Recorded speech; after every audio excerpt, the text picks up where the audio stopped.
Bom dia, eu acho que todo mundo está nos ouvindo aí, né? Sejam bem-vindos, Priscila, Pamela, Joso, meus pais aqui atrás.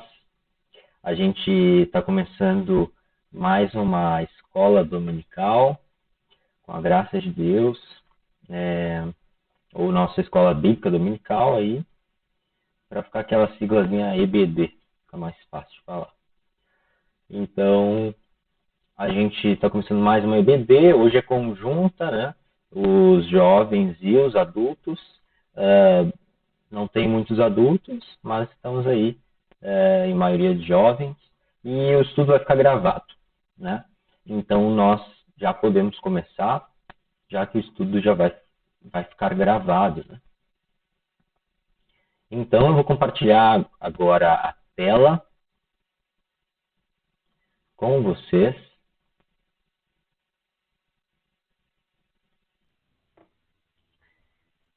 E peço aí confirmação de que vocês estejam vendo ou não. A Maísa chegando. Bom dia, Maísa.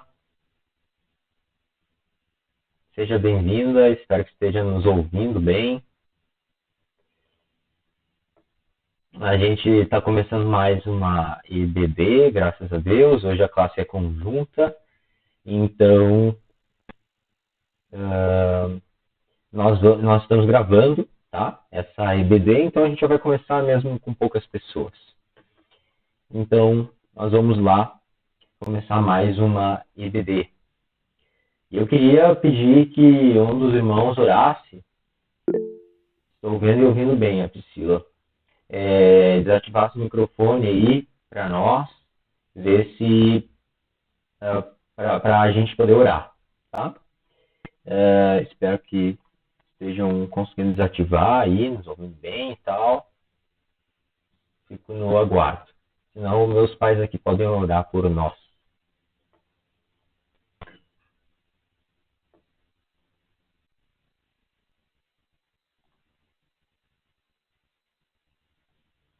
Não estão conseguindo desativar ali o mic. Então, vocês podem fazer a oração mais perto aqui, por favor.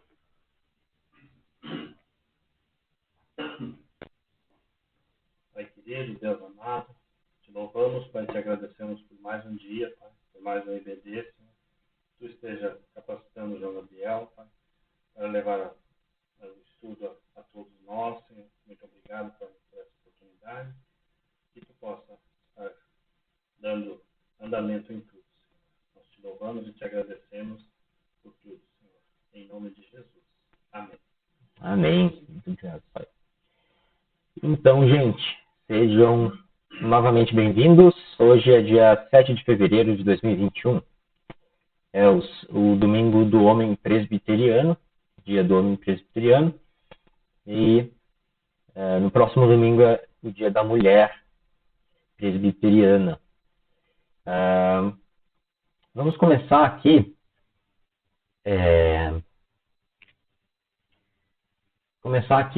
Falando então um pouco do que a gente tem aprendido. Eu vou deixar a tela cheia para ficar bem bom aqui o slide. Espero que estejam vendo aí. Então, a gente tem, nós jovens, temos estudado aí as Institutas do João Calvino. Esse material, ele é um material escrito lá em 1600 e poucos, para uma síntese da doutrina cristã. Essa síntese, então, da religião cristã, né? Como uma espécie aí de síntese de toda a cristandade mesmo, de o que os cristãos devem crer. E então essa síntese da religião cristã, essas institutas, foram escritas pelo João Calvino, que foi aí um dos primeiros presbiterianos, digamos, e é aí quem nós bebemos aí da fonte aí do presbiterianismo, né? O presbiterianismo bebe da fonte do João Calvino, que é um dos primeiros aí reformadores dessa linhagem calvinista que nós chamamos.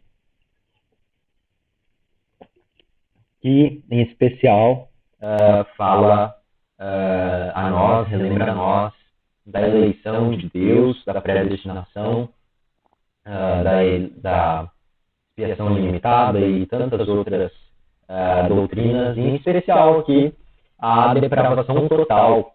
Nós estamos falando aí que o homem é totalmente depravado, no sentido de que o homem não pode ter nada de Deus por si mesmo.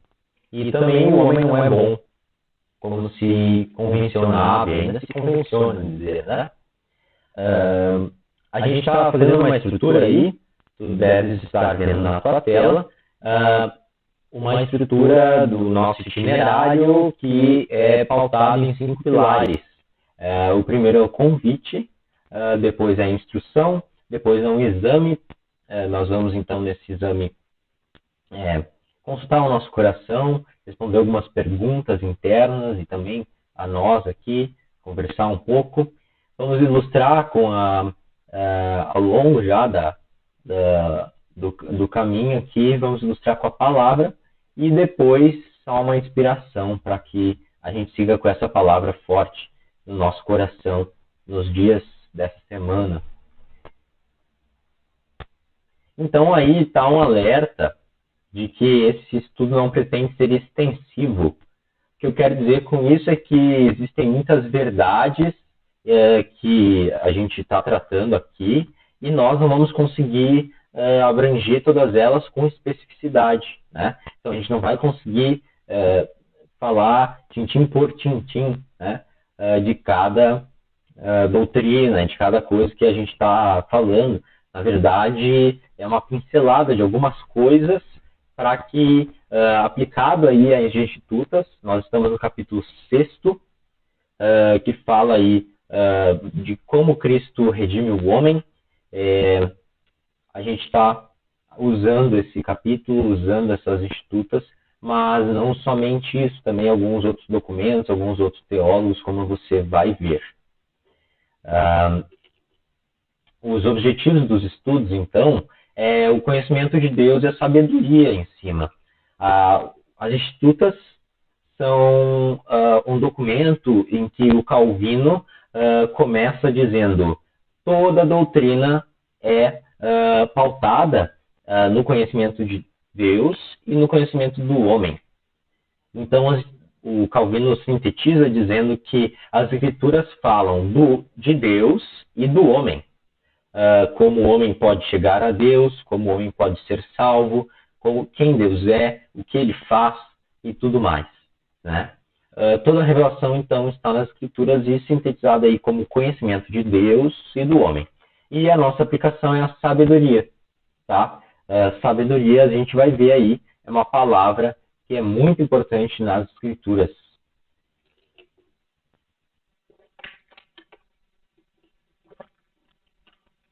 Então, a gente vai falar um pouco de Deus, de Cristo, na verdade, como mediador. O Calvino começa o capítulo 6 ali das Institutas, falando assim, todo esse conhecimento que a gente falou ali, que o homem é depravado, que ele caiu, que agora a gente está destinado ao inferno, e se Deus não intervir, nós estamos, então, realmente destinados a esse inferno, como eu disse. Então, a queda do homem e todas essas doutrinas que nós aprendemos ali, até aqui, desde o ano passado a gente tem feito esses estudos,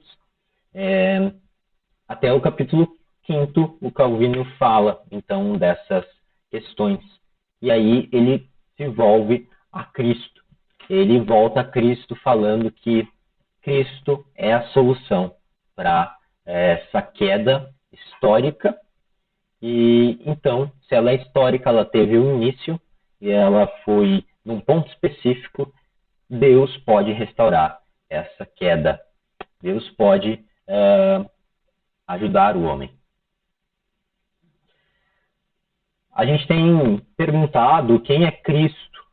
E eu queria perguntar para vocês, e se algum irmão puder responder, eu ficaria muito grato. Quem é Cristo? A gente tem muitas respostas aí na atualidade. de quem é Cristo. Ali nesse contexto ali que eu coloquei, Mateus 16, 15, o Senhor Jesus então está com Pedro e outros apóstolos, e ele pergunta a Pedro e a outros apóstolos, quem vocês dizem que eu sou? E alguns dizem então que ele é a reencarnação, a ressurreição de João Batista, outros dizem que é Elias e etc. Mas Pedro dá a confissão que muda tudo. Pedro diz então que ele é o Cristo, Filho do Deus vivo. E existem muitos nomes para a deidade de Deus, existem muitos nomes para expressar, melhor dizendo, de Jesus, para expressar que Jesus é Deus. Existem muitas nomenclaturas, muitos substantivos. A gente vai falar um pouco então de um substantivo que é o mediador. Mas quem será que é Cristo?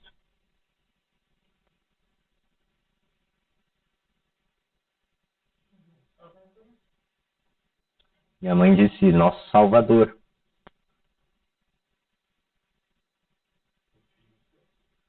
E o pai repetiu, Filho de Deus. Algum de vocês gostaria de acrescentar?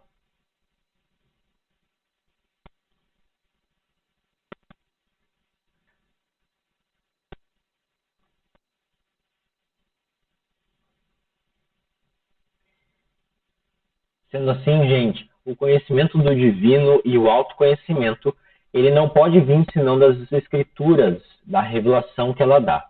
Esse é o ponto do Calvino. E a gente já falou um pouco disso, eu não vou me prolongar nisso. Todos os nossos estudos estão gravados, na verdade, todos, entre aspas, só os do ano passado. A gente teve 2 estudos já esse ano, desse material aqui, e eu não consegui gravar, deu problema. Mas o conhecimento de Deus seria inútil se nós permanecêssemos em pecado. É isso que eu falei antes, né? O Calvino começa dizendo que, olha, se a gente não tem um mediador, se a gente não tem um salvador, a gente está fadado a entender isso até, mas não tem uma solução. Então, na verdade, o Calvino fala também que a própria natureza era, a princípio, um meio pelo qual o homem ia conhecer a Deus. Então, a gente vê todas as maravilhas de hoje, a gente não consegue, as maravilhas, as flores, enfim, a natureza como um todo, e isso seria para comunicar quem Deus é. Deus criou esse mundo para se revelar. E só que em pecado a gente não consegue ver com olhos claros mais. Nós estamos com os olhos meio que vendados. Essa é a ilustração que Calvino usa vez após vez. Então o ponto é, gente, que se Cristo não viesse, nada adiantaria a gente saber. Então o ponto é que Calvino fala que desde a antiguidade as pessoas estão buscando uma solução, então, para essa morte eterna. E então a vida eterna, que é a solução para essa morte, está em Cristo. Lá em João 17, 3.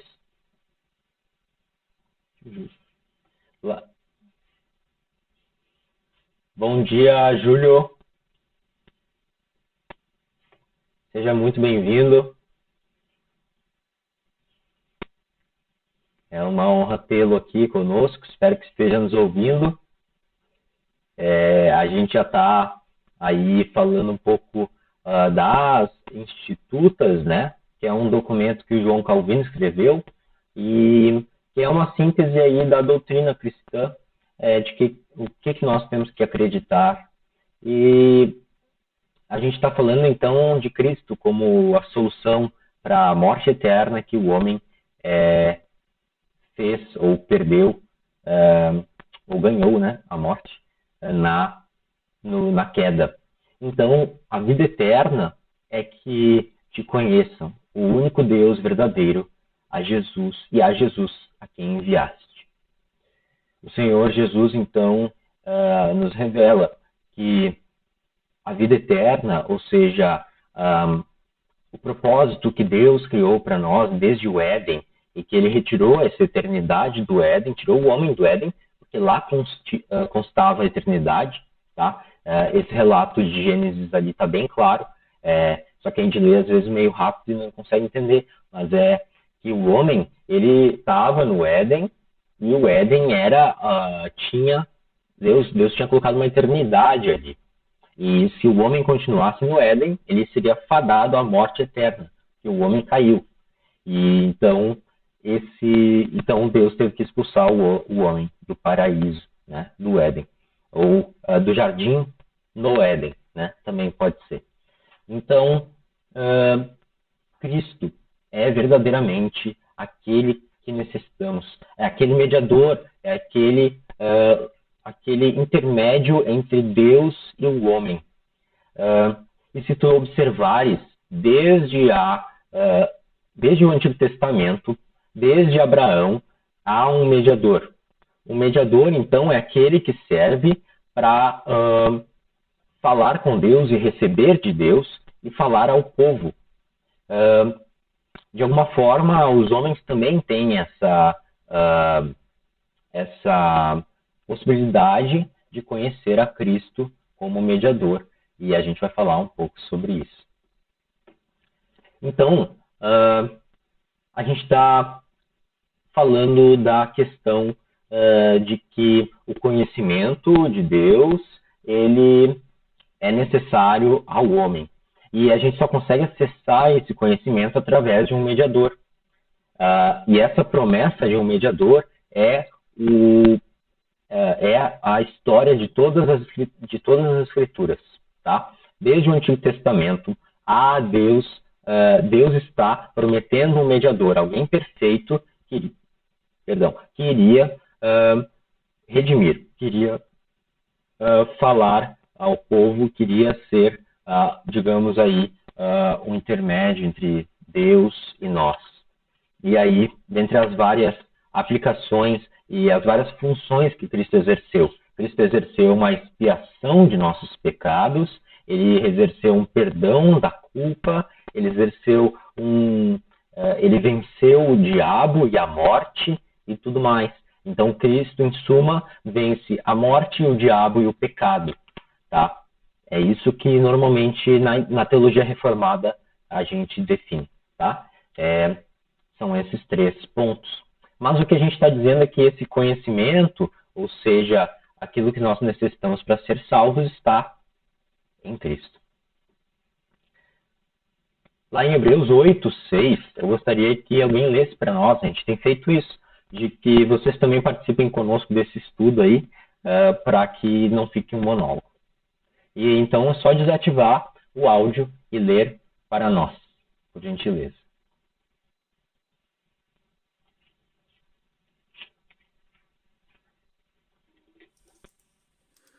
Mas, de fato, Jesus foi encarregado de um serviço sacerdotal, que é superior aos dos sacerdotes, pois a aliança que ele conseguiu é melhor, porque ela se baseia em promessas de coisas melhores. Muito obrigado, Priscila. Muito obrigado. Veja esse versículo, então, irmãos. Esse ministério, então, já era uma promessa, tá? Já era uma promessa desde a antiga aliança, né? E a gente não vai falar muito agora da questão da aliança. Vamos deixar para a próxima aula. Está desligado, irmão. Obrigado, muito obrigado. Então, gente, olha esse versículo aqui. Desde o Antigo Testamento, desde a antiga aliança, que é o que Hebreus fala, tá? Há um pacto ou aliança desde o Antigo Testamento, tá? Então, essa aliança é entre Deus e o povo, em suma. A gente vai falar um pouco mais disso na próxima aula, tá? Não vamos nos deter nessa questão da aliança, que ela é bastante demorada. Mas, em suma, é bastante tranquilo de entender que Deus prometeu um mediador desde o Antigo Testamento. E isso, então, nós temos que lembrar que, de fato, Jesus é prometido desde o Antigo Testamento, tá? Então, o que será que é ser um mediador? Né? Ser um mediador, então, como eu falei, é aquele que está diante de Deus e diante do povo. E ele é aquele que recebe as bênçãos de Deus e compartilha ao povo, podemos dizer assim. É só a gente pegar o exemplo de Moisés, é só a gente pegar o exemplo de Arão, é só pegar o exemplo de Davi, por exemplo. Todos esses foram mediadores na antiga aliança. Mas eles não foram mediadores perfeitos. Eles pecaram. Moisés pecou, Arão pecou e todos os outros. Agora, Cristo foi aquele que não pecou. Então, o que o Calvino prossegue dizendo, ele diz assim, que Deus nunca se mostrou propício ao povo antigo, nem jamais lhe conferiu a esperança da graça, sem um mediador. É assim que Deus trabalha desde o Antigo Testamento, com um mediador, com alguém que fala pelo Senhor, com alguém que fala ao povo pelo Senhor. Então, essa questão é vista desde o Antigo Testamento e não é novidade. Agora, ela vai se aperfeiçoando. Há uma progressão dessa mediação ou dessa perfeição de um mediador. E ela se cumpre em Cristo. Esse é o ponto de Calvino. Ela se localiza em Cristo. Cada vez mais a revelação de Deus vai abrangendo a todos os povos. Em Abraão era a família. Depois foi Moisés, que era um povo, um pequeno povo. Depois foi Davi, que já estava com povos de todos os lugares e tudo mais, né? Então, aí Deus vai abrangendo essa mediação, essa aliança, tá? Então, tem tudo a ver, aliança e mediação. Nós vamos falar um pouco melhor de aliança, acompanhe aí nos próximos estudos. Também diz o R.C. Sproul que Cristo é mostrado como o resplendor da glória de Deus e a expressão exata do seu ser. Isso está lá em Hebreus, se eu não me engano. Como superior aos anjos, a Moisés e ao sacerdócio araônico do Antigo Testamento. Ele não é apenas um mediador, mais um. Ele é um mediador perfeito. O que a lei não conseguiu cumprir aos homens, né? Os homens não conseguiram cumprir a lei, melhor dizendo, através de um mediador como Moisés e Arão. Deus propiciou tanto um mediador superior, né, quanto um salvador superior. Então, nós temos agora a oportunidade de realmente viver a lei, não de forma legalista, mas pela graça de Cristo, pelo Espírito Santo que nos capacita a isso. E aí, gente, para a gente ver, no Antigo Testamento é um texto clássico, que é Jeremias 31, 31 ao 34. E aí, Paulo repete esse texto ali em 1 Coríntios, se eu não me engano. Jeremias 31, 31 ao 34, vai dizer então que Deus vai fazendo uma nova aliança e tudo mais. Grava aí na tua agenda, no teu caderno, para tu leres depois. Nós não vamos ler agora.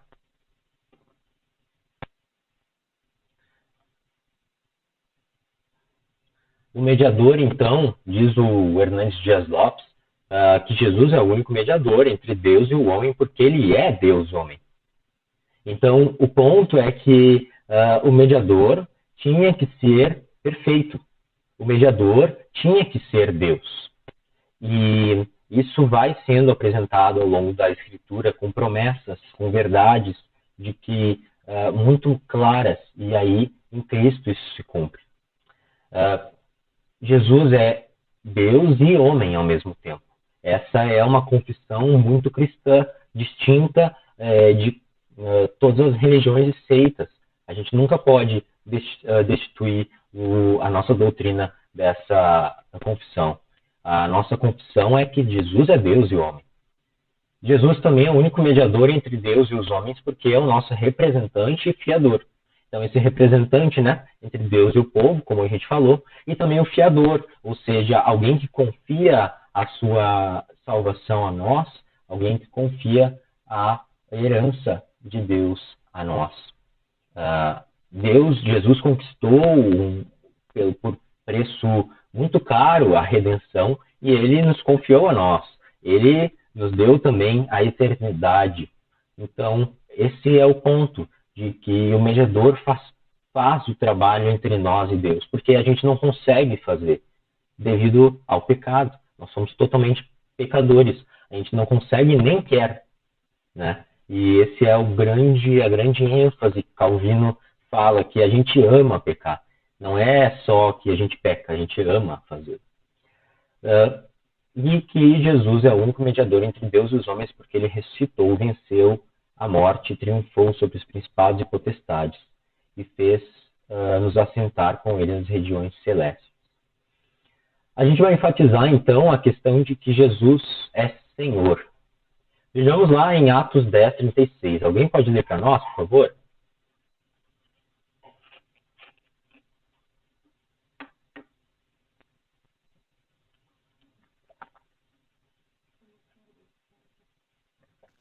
Atos 10, 36. 10, 36. Tá. Só um pouquinho. Que é a hora de agora. Essa é a palavra que Deus enviou aos filhos de Israel, anunciando-lhes o evangelho da paz, por meio de Jesus Cristo. Este é o Senhor de todos. Muito obrigado, Joso. Então, aí, corroborando o que o Calvino falou, de que não há, de que Deus já prometeu a todos os povos, e no Antigo Testamento, Israel é um povo que em que Deus separa e se comunica com ele a princípio, mas Israel, pela dureza do coração, vez após vez, Deus disciplina, Israel não responde com fidelidade, com adoração verdadeira. E assim, Israel se apostata da própria eleição, assim, digamos, no sentido de apostatar da própria adoração ao Deus verdadeiro. Obrigado. A própria adoração ao Deus verdadeiro. Então, Cristo, como diz lá no prólogo de João, mas veio para os que eram seus, judeus, mas os seus não o receberam. Mas a todos quantos o receberam, deu-lhes o poder de serem feitos filhos de Deus. Entende? Então é esse o ponto, de que Jesus foi o mediador perfeito para um povo que não é só Israel mais. Agora, Israel é a igreja. Israel é um povo que está em todos os lugares de toda a terra. Não está localizado mais a um lugar lá na Palestina, mas é um lugar espiritual, aquele povo que vai herdar o reino dos céus. Nós não precisamos, então, esperar uma terra como os judeus agora, né? Até hoje, lutam para guardar a terra. Não, a nossa terra, a nossa herança, nosso tabernáculo está nos céus, né? Então, por isso lá em Atos, vez após vez, lá no início de Atos, Judeia até os confins da terra, né? Então essa é a promessa, Senhor de todos os homens, queiram ou não queiram, acreditem ou não acreditem, né? Esse é o grande ponto, assim, de muitos reformados, que o Senhor Jesus é Senhor de tudo. Olha só o que diz o John Frame, que é um presbiteriano também. Ele diz assim: afirmar que Jesus é Senhor significa dizer que ele é tudo o que Deus é. E Jesus executa as ações exclusivas a Deus: criação, providência, milagre, redenção. Então, Jesus é identificado no Novo Testamento como o próprio Senhor, em letra maiúscula, né, na nossa Bíblia. O próprio Senhor, que a gente poderia chamar de Yahvé, né? Yahvé, então, é o próprio Senhor, aquele que Deus disse: o meu nome é Yahvé, né? No Antigo Testamento é um nome pactual de Deus, é um nome que Deus diz a um povo, né? E aí esse nome vai sendo cada vez mais, Deus vai se revelando totalmente como Trindade. E agora a gente conhece o próprio Salvador, que é Deus. E aí ele é Deus porque ele é identificado como o próprio Senhor, né?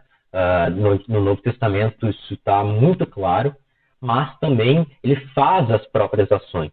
Então a outra prova é essa, de que Jesus é Deus, é Senhor, porque ele faz as coisas que Deus faz. E só alguém que faz as coisas que Deus faz, ou melhor, só Deus pode fazer aquilo que o próprio Deus faz, né? Então, esse é o ponto do Novo Testamento, assim, da deidade de Jesus, tá?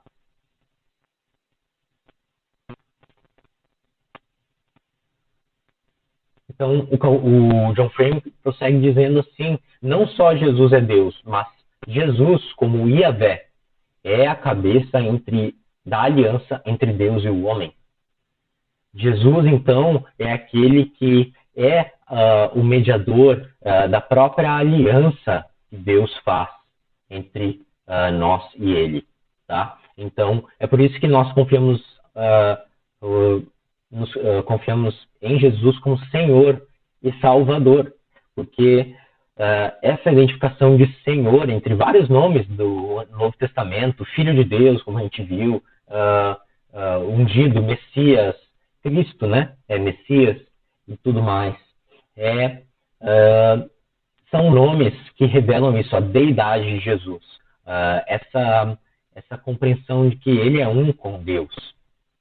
Ele é o próprio Deus, mas também ele é esse cabeça da aliança.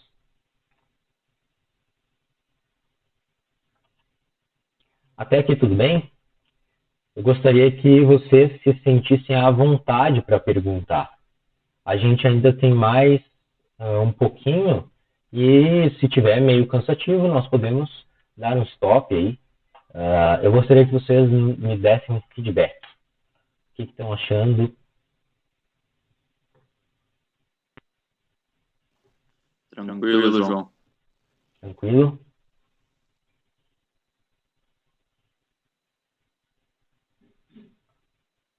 Então tá. Me cortem, será um prazer ser cortado. Porque isso me acrescentará. Então,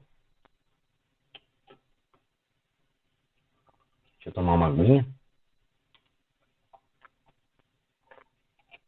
Vamos examinar um pouco o nosso coração. Esse estudo não tem um propósito apenas de ser como só informações. A doutrina nunca vem sem adoração e sem reconhecimento de pecado, sem arrependimento. Vamos examinar o nosso coração se nós estamos realmente tendo um relacionamento pessoal com esse Deus. Um dos propósitos do cristianismo, ou o próprio cristianismo, nós falamos na última aula que cristianismo é um relacionamento pessoal com o próprio Cristo. A gente nunca pode esquecer isso. É também com o povo, né? Como a gente vê na Bíblia, toda hora essa interação com o povo é muito importante. A reunião, o culto público. Mas o relacionamento pessoal, através da oração, da leitura bíblica, será que a gente tem tido um relacionamento pessoal com Deus através de Cristo?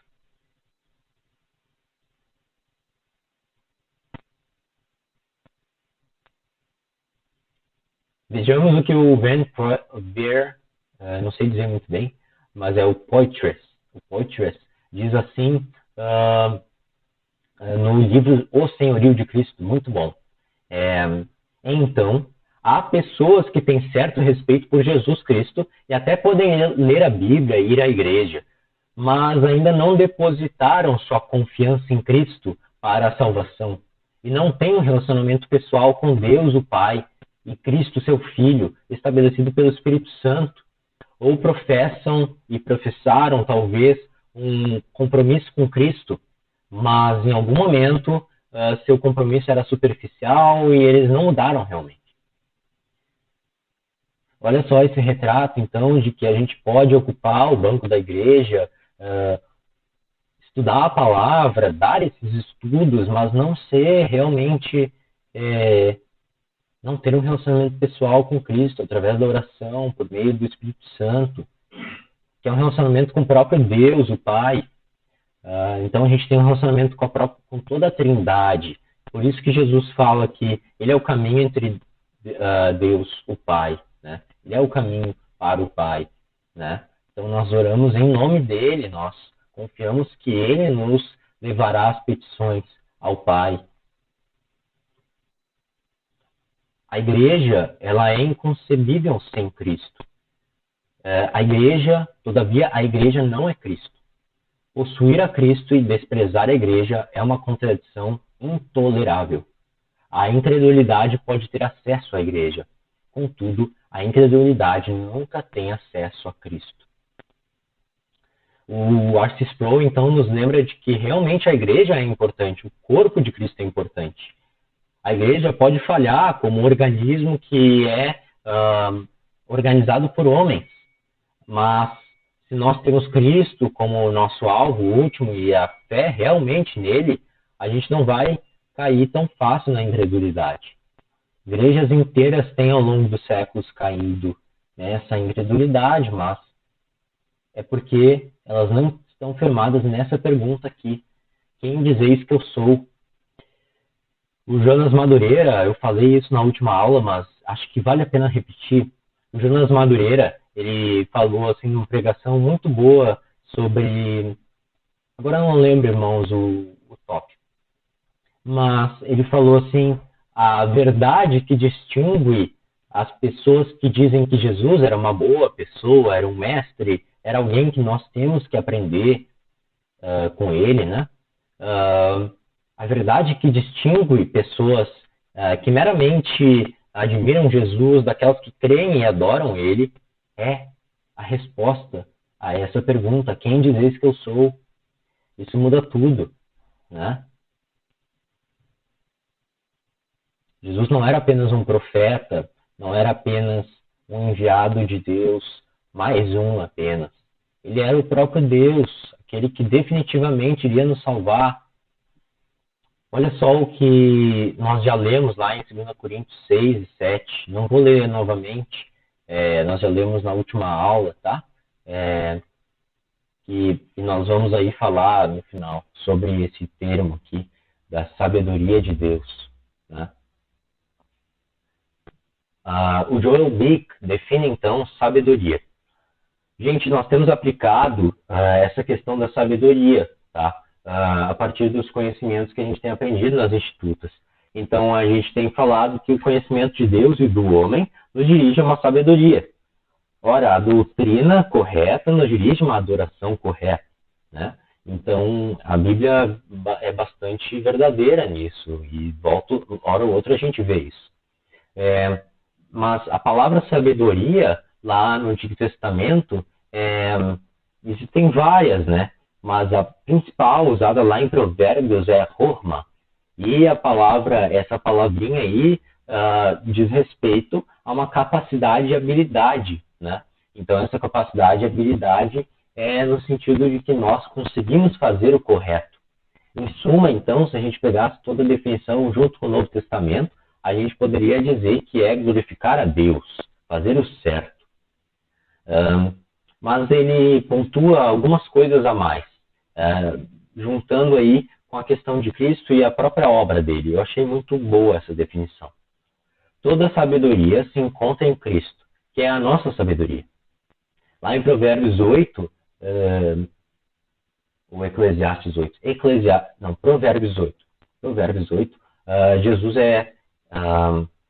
é, como diz, identificado como a sabedoria. Jesus, então, tem um discurso, a sabedoria tem um discurso, e é muito claro que é a segunda pessoa da Trindade, porque ela é eterna, ela é uma com Deus, e tem todas as características de Jesus, ou de alguém, de uma pessoa da Trindade, e essa sabedoria, ela se proclama sabedoria ela mesma, né? Então, Jesus, na verdade, é a nossa sabedoria. A sabedoria nas Escrituras, ela é essa capacidade e habilidade, como eu falei, e a sabedoria é Cristo. E aí a gente pode explicar dessa forma que tudo o que precisamos para sermos justos perante Deus, a justiça, né? E tudo o que precisamos para sermos santos nessa vida, que tem a ver com a santificação, e para vermos a salvação completa, a redenção que se encontra em Cristo. E aí essa última definiçãozinha é bastante clara assim no Novo Testamento. Paulo fala, olha, Jesus é a sabedoria desde os tempos antigos. É a sabedoria que os sábios não conseguiram encontrar. Está em Cristo. É a redenção, é a salvação. Então, olha só, a redenção de Cristo é a sabedoria. Essa é uma revelação, é um mistério que Deus nos revelou de forma muito solene. E é em Cristo que nós podemos encontrar essa sabedoria. Deixa eu passar.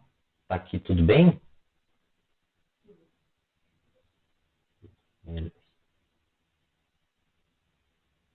Tá meio travado para mim, irmãos, mas é só para a gente recapitular. Vamos colocar tudo isso num fio, e aí eu queria que depois disso vocês, enquanto eu vou falando, vocês vão relembrando os tópicos e vão vendo se tem alguma pergunta, tá? E aí a gente vai conversando sobre isso. Vocês, por favor, perguntem, tá? O primeiro foi o nosso convite, para que a gente tenha acesso a esse conhecimento de Deus, num mediador, né? Esse acesso vem através de um mediador. O nosso conhecimento de Deus sempre tem uma mediação, tá? As próprias escrituras são uma mediação, né? Digamos, linguística, né? Entre Deus e nós e tudo mais, né? A gente já falou em alguns estudos sobre isso. Então, Cristo é o mediador entre nós e Deus. A gente informou dizendo que o homem precisa de um mediador, né? A Bíblia promete esse mediador perfeito desde o Antigo Testamento. O homem precisa porque ele é pecador. Então a Bíblia resolve o problema do homem. Por pura graça de Deus. Deus não precisava resolver o problema do Éden, tá?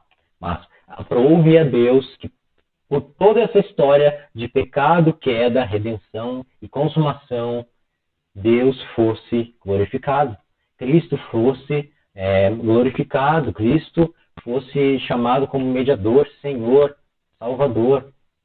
E a gente deve dar graças a isso, a esse propósito soberano de Deus que a gente nem consegue entender, mas é maravilhoso.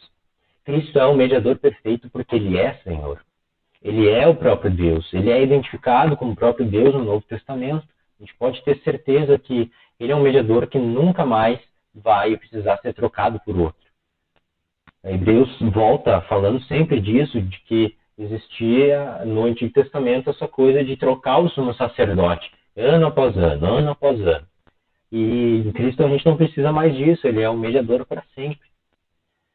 Precisamos então da certeza de Cristo. A gente foi examinando o nosso coração como nosso mediador e Senhor, para que sejamos uma igreja saudável firmada na nossa doutrina. Não há como nós sermos uma igreja saudável sem essa verdade.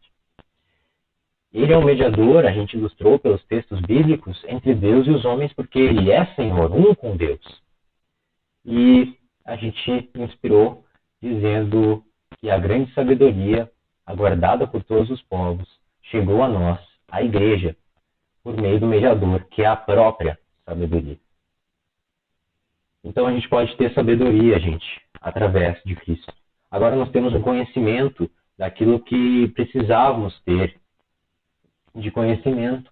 Nós já temos tudo e agora isso nos dirige a viver sabiamente, a ter sabedoria em todas as nossas áreas, a glorificar a Deus em tudo que nós fazemos.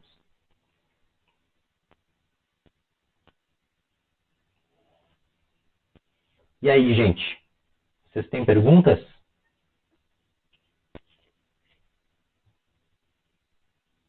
Por exemplo, João, sei lá, Einstein. Ele falava que cria em Deus e tal, mas vamos pegar alguém extremamente inteligente e que não é cristão. Essa pessoa, ela é sábia ou ela é só inteligente? Muito bom. Boa pergunta.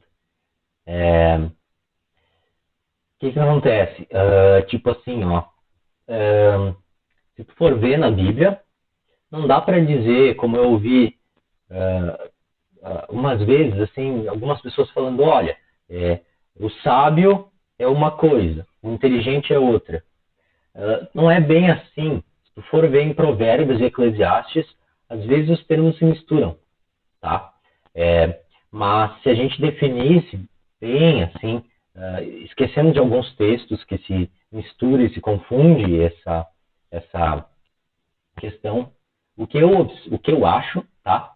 E é bem limitada mesmo a minha percepção, porque eu não conheço todo o livro de Provérbios, não conheço todas as passagens bíblicas e etc, para ver se é tudo isso mesmo. Mas pelo que eu tenho estudado pelas palavrinhas e tal, né?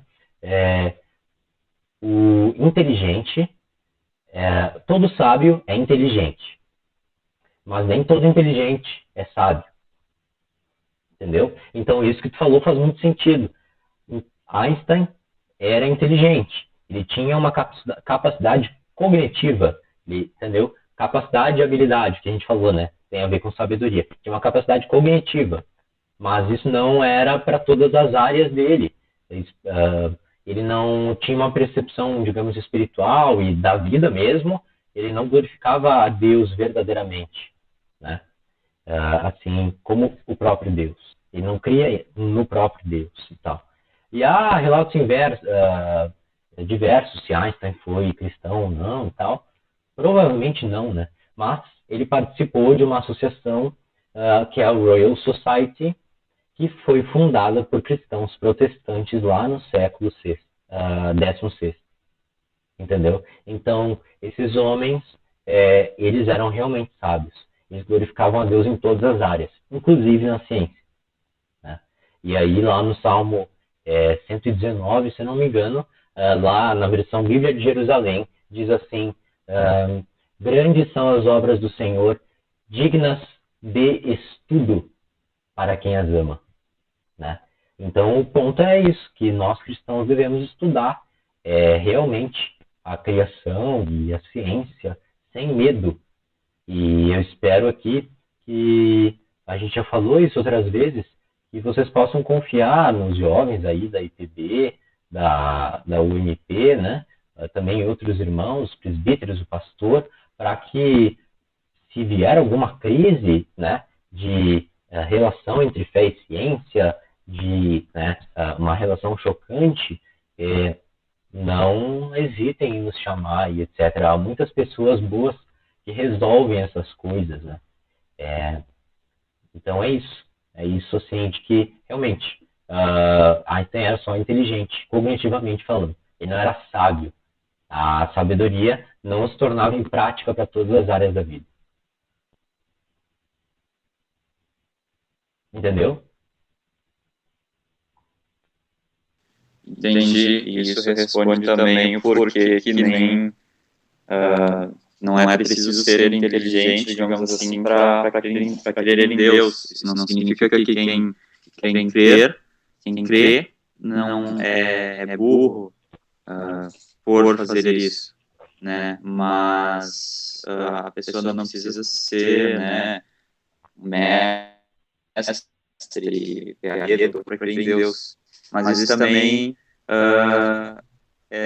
digamos assim, a pessoa que é inteligente, por que ela não é sábia, né? Se ela sabe tanto, se ela é inteligente, por que ela não sabe, digamos assim, o que é o mais simples, né? Que é acreditar em Deus, digamos assim. Exato, exatamente. E aí, quem resolve isso é um presbiteriano chamado Cornelius Van Til. E o Van Til, ele diz assim, olha, crer em Deus não precisa de prova. Crer em Deus não precisa de prova. Tá? Não há nas escrituras essa questão que precisa de prova. E também não há, cognitivamente falando. E depois, interessante que Cornelius Van Til falou isso, e uns anos depois foram estudar a psicologia e tal, variadas ciências e tal, foram estudar isso, a economia comportamental, psicologia comportamental e tal, e estudiosos definiram exatamente isso. A criança, toda criança nasce com a percepção da pessoalidade de Deus, ela crê em Deus, assim como ela crê nessa nossa relação pessoal. Tá? Então, é uma crença básica, ou seja, ela existe antes de qualquer coisa. Antes da criança saber isso ou aquilo, ela já crê em Deus. Então, o ser humano foi criado assim, com a eternidade no coração, que nem diz Eclesiastes.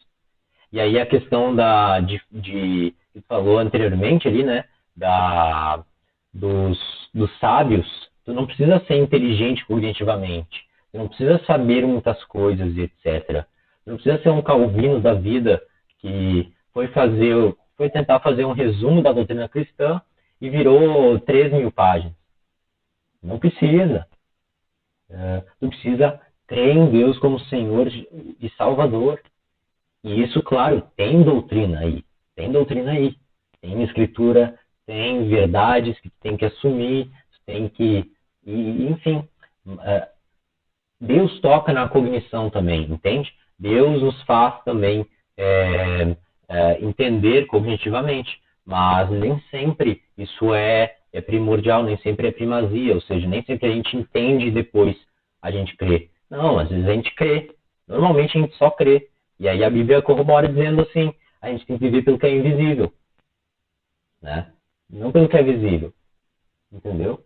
Então temos que viver para a eternidade, olhando para Deus, Jesus. Né? Eu não entendo todas as desditas e os problemas da realidade, mas eu tenho certeza que Deus está no controle de tudo. Lá em Romanos 8, 29, 31 diz isso. Né? Então tem essas questões aí que tu comentaste. Deu para entender? Sim. E tinha também, acho que até se tem hoje ainda, né, que quem é inteligente é o ateu, né? Aquela coisa assim meio exibicionista, né? Tipo, Leandro Carnal. Exato. Tava vendo um vídeo do Fábio Porchat, né? Um cara, assim, enfim, não vou falar da vida dele, mas ele é ateu. E o cara, ele é humorista também, né? E o Fábio Porchat falou, olha, eu li a Bíblia e tal, e se qualquer pessoa que lê a Bíblia vê que isso aí é mentira. Ou, por exemplo, Carl Sagan, é um cientista, tá? E tem cientistas, a maioria dos cientistas da comunidade científica não gosta desse cara pela seguinte afirmação. Ele falou assim, entre outras frases, disse assim, o universo é tudo que há, tudo que houve e tudo que há de ser sempre.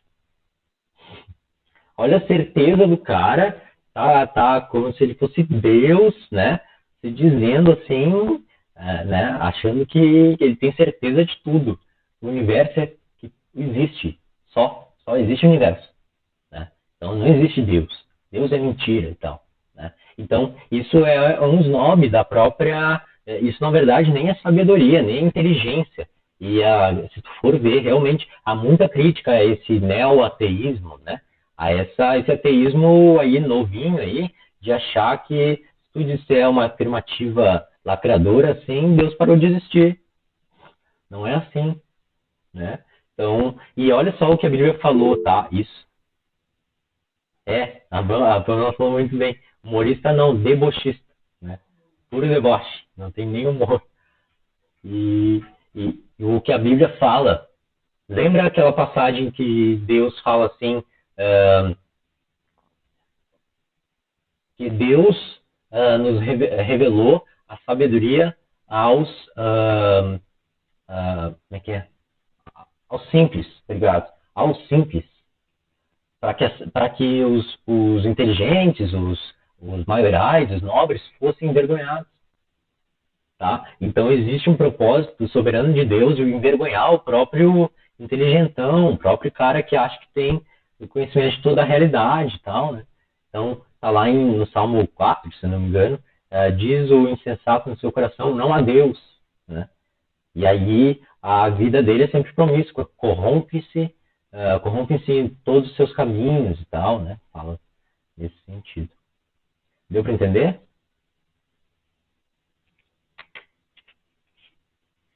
Sim. Joia. Mais alguém, gente?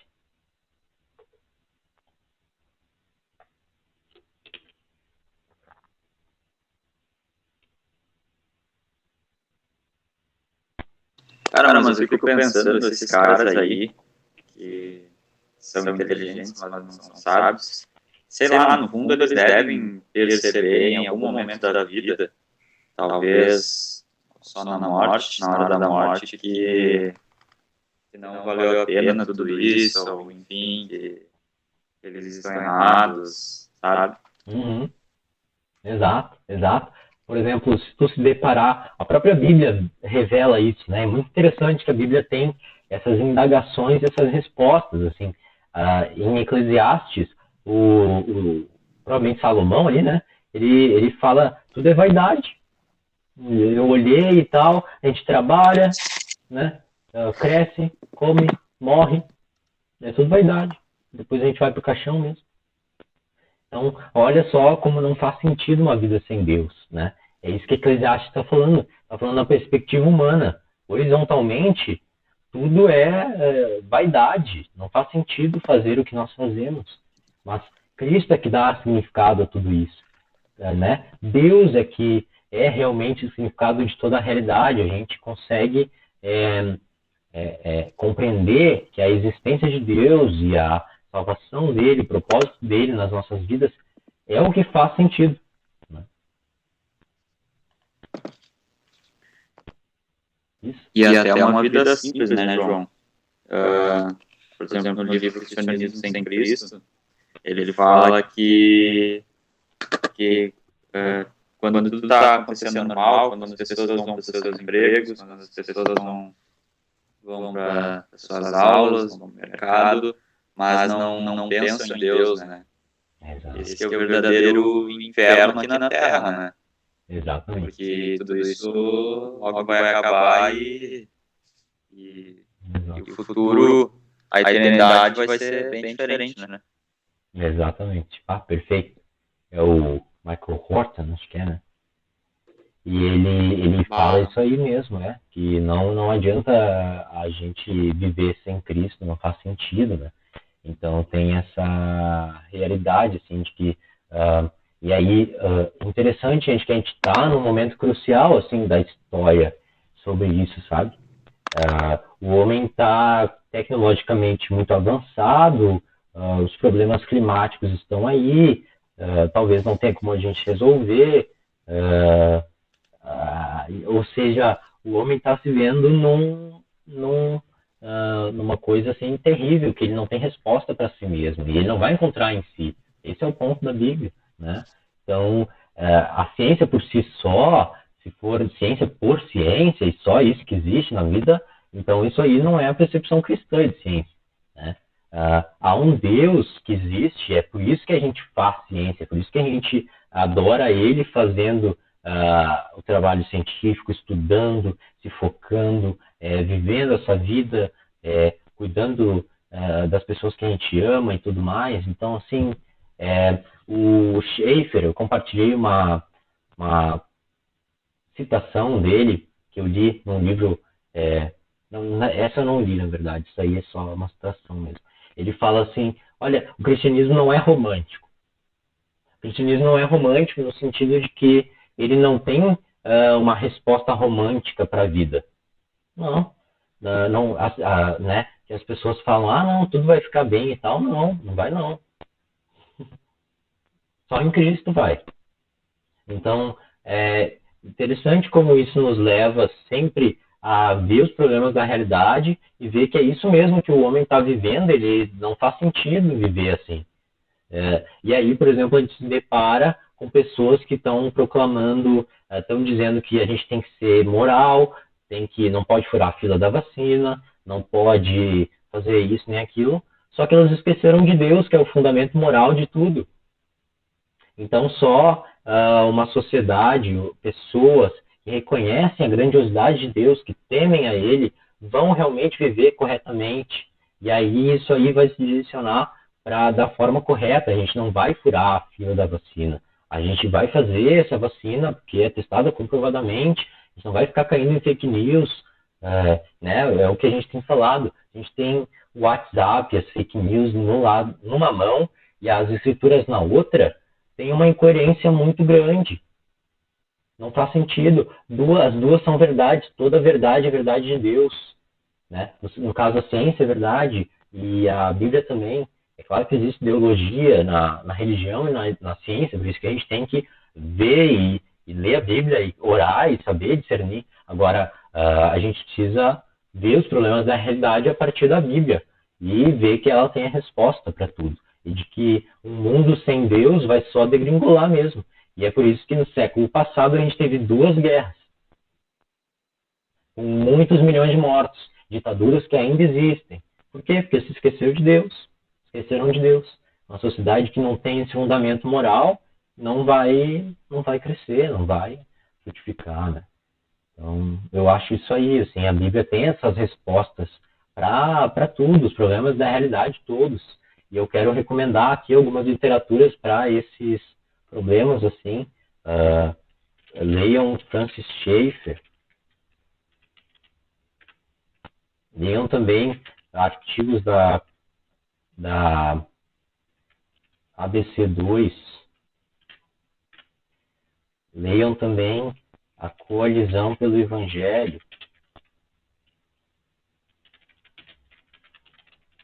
Leiam o Abraham Kuyper. Enfim, a gente poderia dar várias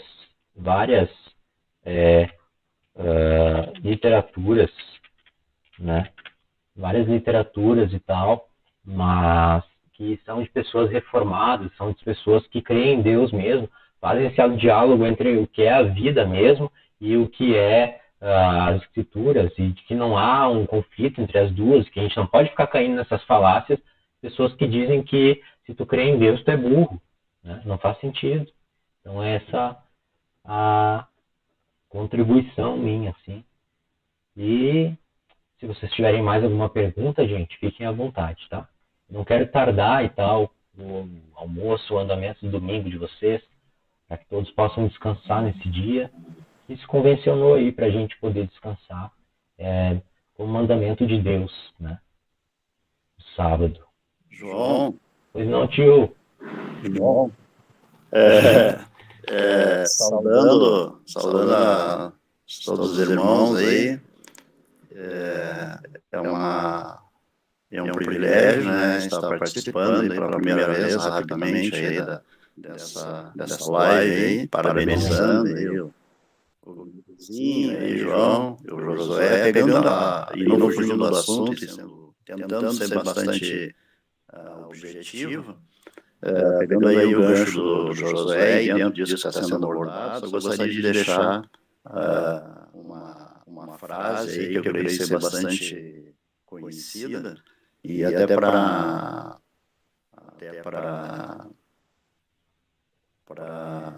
brincar um pouquinho, né? Descontrair um pouquinho aquela frase, aí falando nessa abordagem sobre ateísmo, né? Usando aquela frase que diz assim: todo ateu é ateu até o momento em que o avião começa a cair.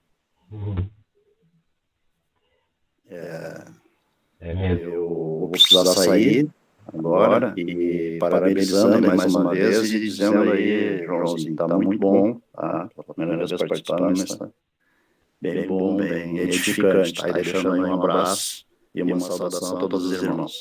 Isso, muito obrigado, tio Júlio. Muito obrigado pela presença. Deus abençoe. Grande tio Júlio, um abraço. Um abraço. Um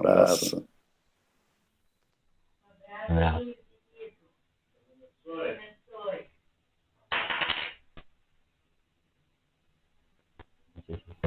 Valeu. Amo vocês. Um abraço. Deus abençoe. Um abraço, Deus abençoe. Então é isso, galera. Priscila, Maísa estão confortáveis com essas verdades aí no coração, na mente? Espero que sim. Desativem o áudio se tiverem dúvida. Foi uma bênção ter vocês conosco aí. A gente tem esses estudos todos os domingos, tá? Então, 10 horas da manhã, tá? A gente vai tentar trocar para as 9h30, tá? Foi uma demanda dos jovens e tal. Mas isso aí, daí a gente vai compartilhando ali no grupo da igreja. A Priscila ali, eu vou compartilhando para você também, ali e também, se quiseres adentrar no nosso grupo ali dos jovens, só me pedir, não tem nenhum problema. É, né? Quero que fique bem à vontade nesse sentido. E a Maísa, muito obrigado também pela presença.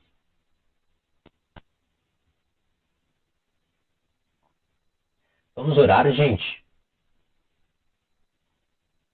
Vou levar a Deus uma oração. Vamos orar.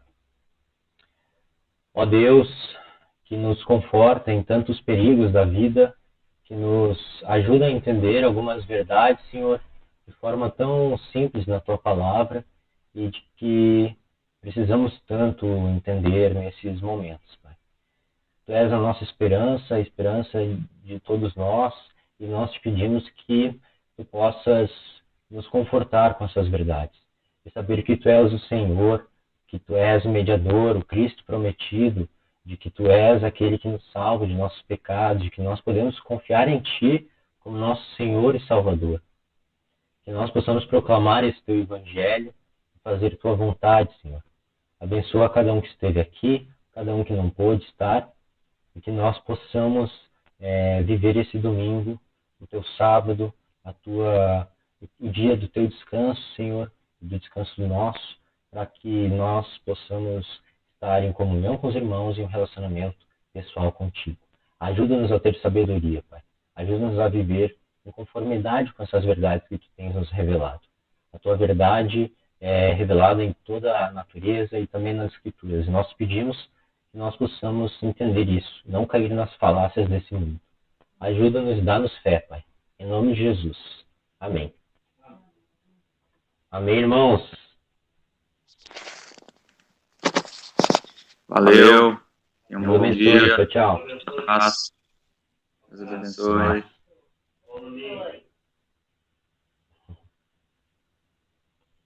Abraço, Priscila, Marisa. Deus abençoe. Muito obrigado pela presença.